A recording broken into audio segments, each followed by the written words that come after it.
एक गांव में सोमू नाम का एक किसान अपनी पत्नी मालती और पुत्री राधा के साथ रहा करता था। सोमू बेहद गरीब था। एक दिन उसकी पत्नी मालती बोली, मेरी समझ में नहीं आता कि हमारी गरीबी के दिन कब खत्म होंगे। अब चिंता मत करो आरती, जब अच्छे दिन नहीं रहे तो ये बुरे दिन भी नहीं रहेंगे। मेरी समझ में ये नहीं आता कि आखिर कब तक आप दूसरों के खेतों में गुलामी करते रहेंगे। मालती, मेरे पास इसके अलावा और कोई चारा भी तो नहीं है। अरे जब आपके पास अपनी जमीन है तो फिर आप उस पर खेती क्यों नहीं कर सकते?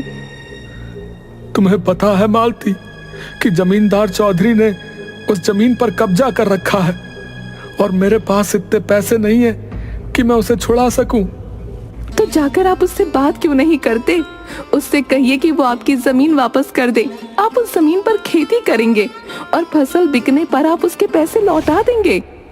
सोमू को अपनी पत्नी की बात अच्छी लगी। वो सीधा जमींदार चौधरी के घर पर चला गया।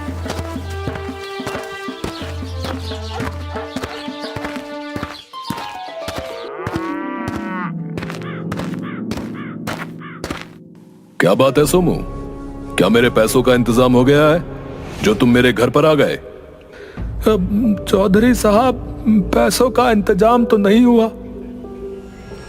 और होगा भी क्यों? दूसरों के खेतों में काम करके तुम आखिर कितना कमा लेते होगे? मेरा ख्याल है तुम्हारे घर का खर्चा भी बड़ी मुश्किल से चल पाता होगा। चौधरी साहब, जब आप सब कुछ जानते ही हैं तो फिर आप मेरी मदद क्यों नहीं करते? तुम्हारी ही मदद की थी ना मैंने, तुम्हें पैसे देकर, मगर तुमने ब्याज चुकाना तो बहुत दूर की बात है। तुम तो मूल तक नहीं दे पाए।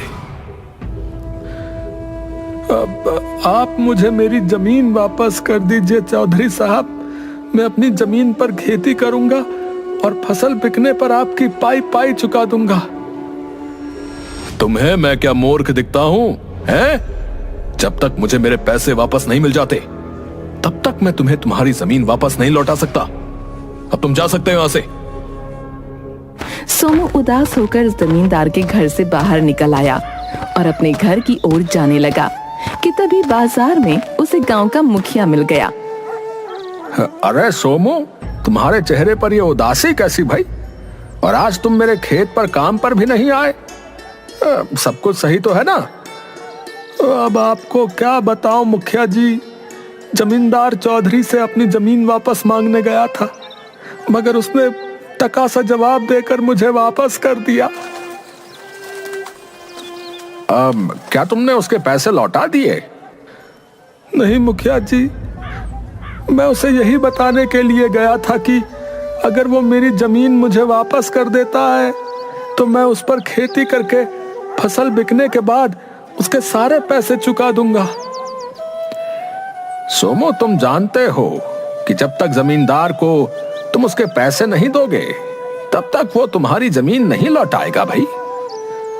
आप ठीक कहते हैं मुखिया जी। समझ में नहीं आता कि आखिर मैं पैसों का इंतजाम कहां से करूंगा। अब चिंता मत करो सोमू, ईश्वर पर भरोसा रखो, सब कुछ सही हो जाएगा। सोमू वहां से सीधा घर चला गया। घर जाकर उसकी पत्नी उससे बोली, आखिर वो अपने आप को समझता क्या है?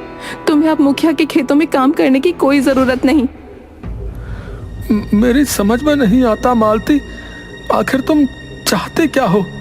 सिर्फ मुखिया ही है जो मुझे अपने खेत पर काम करने देता है, समझी?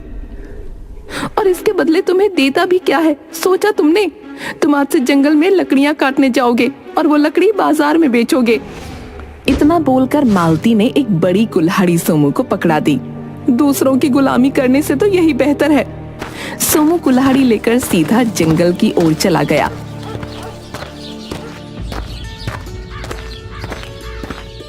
और एक सूखे पेड़ के पास जाकर लकड़ियां काटने लगा कि तभी उसके कानों में एक आवाज टकराई। इतने गुस्से में क्यों लकड़ियां तोड़ रहे हो? क्या पूरा पेड़ उखाड़ने का इरादा है? आवाज सुनकर सोमू पूरी तरह से चौंक गया और इधर उधर देखने लगा। तभी उसके कानों में फिर से आवाज टकराई अरे इधर उधर क्या देख रहे हो? जरा अपने सामने पेड़ के ऊपर देखो, मैं हूँ। सोमू ने जैसे ही पेड़ के ऊपर देखा तो उसे एक सुंदर रंग बिरंगी बड़ी सी चिड़िया नजर आई। सोमू हैरत से उस चिड़िया की ओर देखकर बोला, तुम तो इंसानी भाषा में बात कर रही हो, ये कैसे संभव हो सकता है? संभव हो सकता है, बिल्कुल संभव हो सकता है, क्योंकि मैं एक जादुई चिड़िया हूँ। मैं इस जंगल में पहले भी आता जाता रहा हूँ, लेकिन मैंने तो इस तरह की जादुई चिड़िया इस जंगल में कभी नहीं देखी। मैं इस जंगल की नहीं, बल्कि यहाँ से बहुत दूर के जंगल की हूँ, जहाँ पर इंसान नहीं आते जाते। तो फिर तुम यहाँ क्या कर रही हो? मैं अपने झुंड के साथ उड़ती हुई यहाँ से निकल रही थी और आराम करने के लिए इस पेड़ पर कुछ देर के लिए बैठ गई। मुझे नींद आ गई और मेरा झुंड मुझे छोड़कर चला गया। तो इसका मतलब तुम अकेली रह गई? चिंता मत करो, वो मुझे ढूंढने के लिए वापस जरूर आएंगे। तब तक तुम क्या करोगी? तुम मुझसे दोस्ती कर लो और मुझे अपने घर ले चलो। तुम मेरा ख्याल रखो, बदले में मैं तुम्हारा ख्याल रखूंगी। और वो कैसे? पहले मुझे अपने घर तो ले चलो। इतना कहकर भी चिड़िया उड़ते हुए सोमू के कंधे पर बैठ गई। सोमू उस चिड़िया को लेकर सीधे अपने घर चला गया।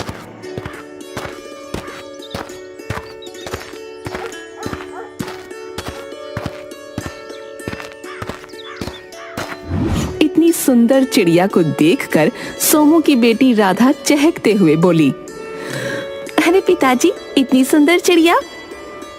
ये चिड़िया सुंदर ही नहीं बल्कि जादुई भी है। पता है राधा, ये बोलती भी है। ये कैसी बातें कर रहे हो तुम भला? चिड़िया इंसानी आवाज में कैसे बोल सकती है? तभी वो चिड़िया मालती के सामने बोल पड़ी। क्यों नहीं बोल सकती? जादुई चिड़िया सब कुछ कर सकती है। राधा और मालती बुरी तरह से हैरत में पड़ गईं और उसे गौर से देखने लगीं। मुझे इतने गौर से मत देखो, क्या मुझे नजर लगाने का इरादा है? नहीं नहीं, ऐसी कोई बात नहीं। तुम्हारे चेहरे पर उदासी क्यों है? जब से यहाँ आई हूँ तब से सबके चेहरे पर उदासी ही देख रही हूँ। अब तुम्हें क्या बताऊं जादुई चिड़िया, जो लोग गरीब होते हैं और जिनके पास धन नहीं होता, वो लोग उदास ही होते हैं। तो चिंता क्यों करती हो? तुम्हारी गरीबी दूर करने का हल है मेरे पास।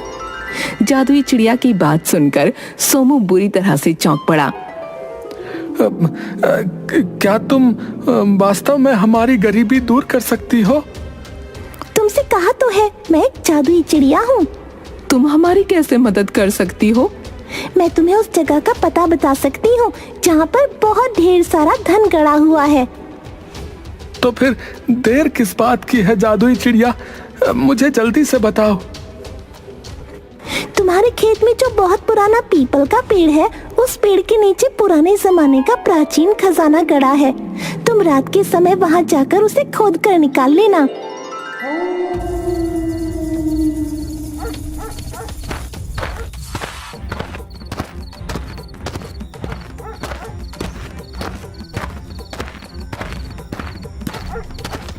सोमू उसी रात अपने खेत की जमीन से सारा धन खोदकर निकाल लाया।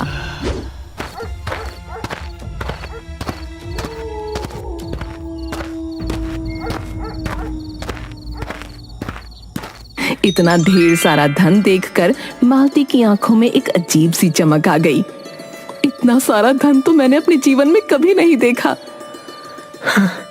अब हमारे दुख के दिन समाप्त हो गए आरती। तभी वो जादुई चिड़िया सोमू के कंधे पर बैठकर बोली, अब तुम इस धन से अपनी गरीबी दूर कर सकते हो। कुछ ही दिनों में सोमू बहुत ज्यादा अमीर हो गया और जमींदार चौधरी के पास जाकर बोला,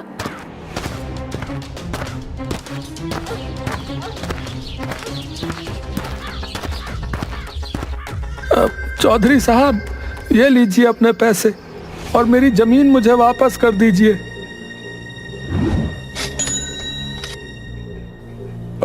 अरे सोमू, अरे भाई तुम खड़े क्यों हो? बैठो ना, मैं तुम्हारे लिए चाय बनवाता हूँ। चौधरी की बात सुनकर सोमू बुरी तरह से चौंक पड़ा।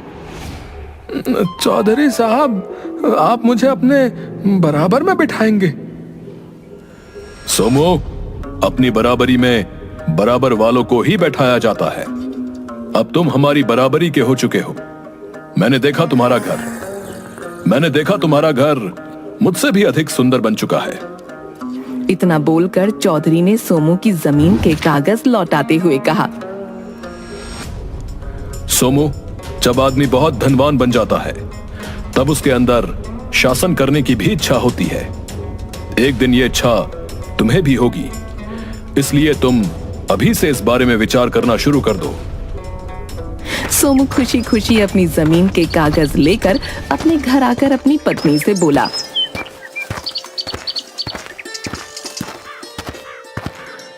आज चौधरी साहब ने मुझे अपने बगल में बैठाया और पता है, उन्होंने मेरे लिए चाय भी बनवाई।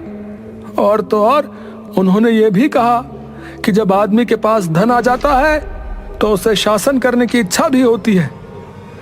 उनकी ये बात मेरी कुछ समझ में नहीं आई। सोमू की बात सुनकर मालती बुरी तरह से चौंक पड़ी। इसका मतलब हमारा सम्मान गांव में काफी बढ़ चुका है।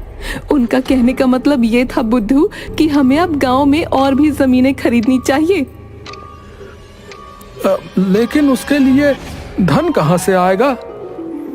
हमारी ये जादुई चिड़िया किस काम आएगी?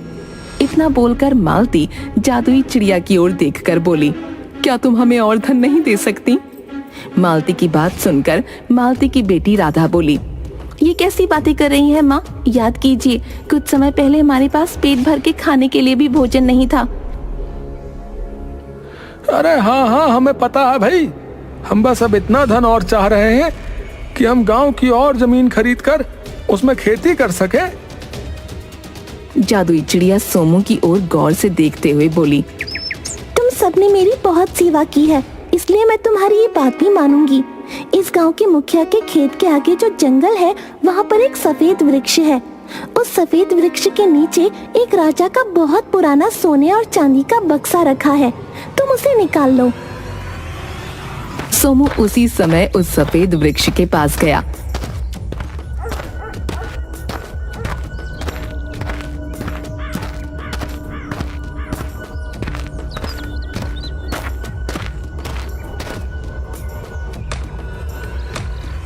और वो बक्सा निकाल कर घर ले आया।